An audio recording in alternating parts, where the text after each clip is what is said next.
সুজি নুন দিয়ে গরম জল দিয়ে অল্প বয়েল করে নিয়ে এই যে মেখে নিলাম, মেখে নিয়ে যে বাটির আকারে করে নিলাম। তারপর এই যে এখন নারকেলের পুর দিয়ে এই যে এইভাবে মুড়িয়ে যে যেভাবে পাবেন সেভাবে ডিজাইন করবেন। আমি তো পারি না, তার জন্য এইভাবেই করে দিচ্ছি।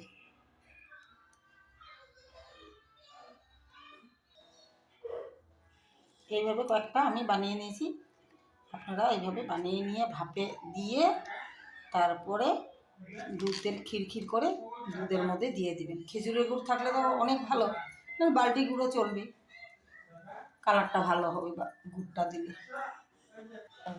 আমি তো মোমো স্ট্যান্ডে দিছি, আপনারা প্রেশার কুকারও বয়েল করে নিতে পারবেন। এইভাবে দিবেন,